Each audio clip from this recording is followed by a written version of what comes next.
Good afternoon, everyone.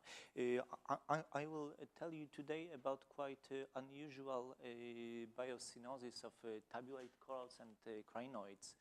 If you are looking at these, both are very common in fossil record.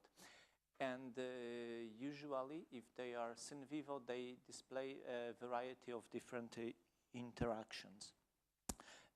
For example, here you have an example from the Devonian of Morocco, described by Błażej, Berkowski, and Christian Klug a year ago. And here you may see the rugose coral that is encrusting crinoid. And you can very clearly see the swelling that has been caused by the coral. Here we have the cross section, and you can see that the coral was embedded in the stereoplasm of the crinoid, and this has caused quite typical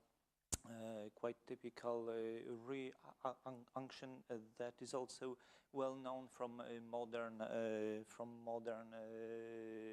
such associations. On the other hand, if you look on some other examples, you may see that very often, if you have some epibionts on crinoids, if they do not show any sign of interaction, they are usually post-mortem. Very often, if you see corals or bryozoans encrusting these specimens, you can see them only on one side of the specimen, because when the crinoid died, the coral or bryozoan or any other epizooan could grow only on one side. But if you go to Morocco, to Hamar Laghdad, which is placed in easternmost tip of Anti-Atlas, you may find very nice sediments of early and middle Devonian. Hamar Laghdad is famous mainly for its mud mounds that are quite well developed in eastern part.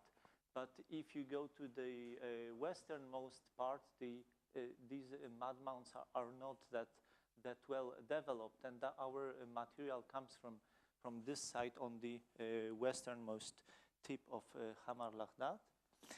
And the specimens were collected by Błażej Berkowski in 2010 and 2011 in this small cove in the ridge, and they are generally Pragian in age. As you can see, this is just above the volcanic rocks of late Lochkowian, and the specimens come from conodont zones from Pyrene to Sulcatus. If you look at these specimens, they don't look unusual at the first sight. So you've got just colonies of tabulate corals. Very often on the top you can see the crinoid. If you cut them, the crinoid is usually inside.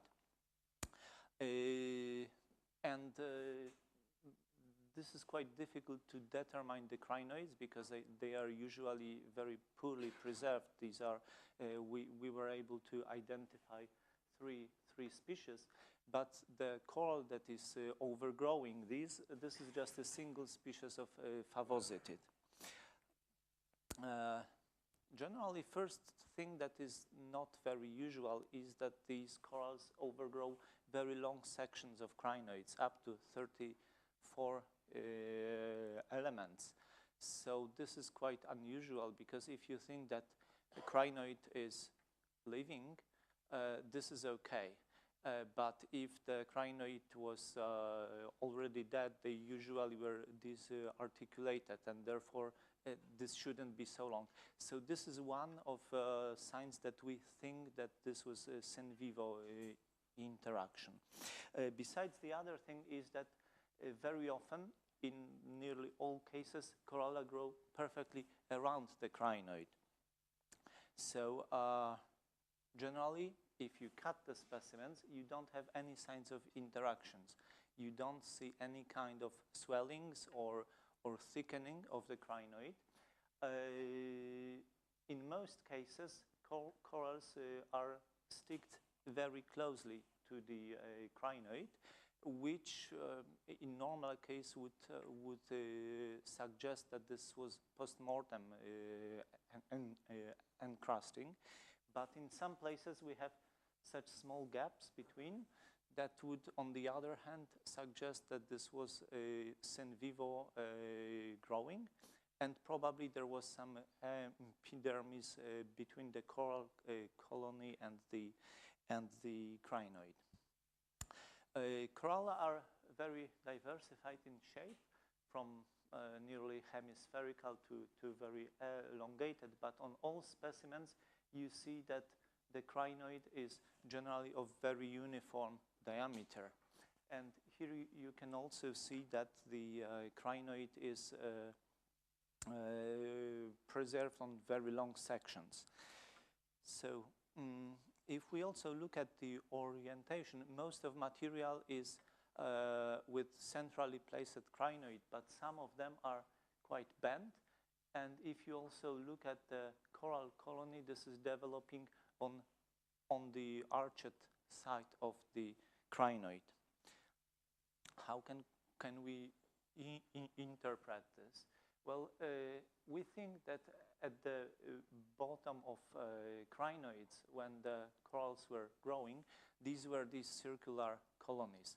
But on the upper parts of the crinoid stalk, where it was bent due to water current, for example, these could be these elongated colonies. On the other hand, when the larva of coral was settling on the crinoid, there must have been no epidermis on the crinoid, but in some places you can see these small pouches now filled with sediment. So probably this was coral overgrowing the epidermis. We also think that in some cases coral was using its tentacles just to erode or destroy the epidermis to have longer sections of place for settlement. We can therefore conclude that Hamarilopora minima was probably encrusting the crinoid stalks syn vivo in most cases. We can also state that crinoids were not showing skeletal modifications.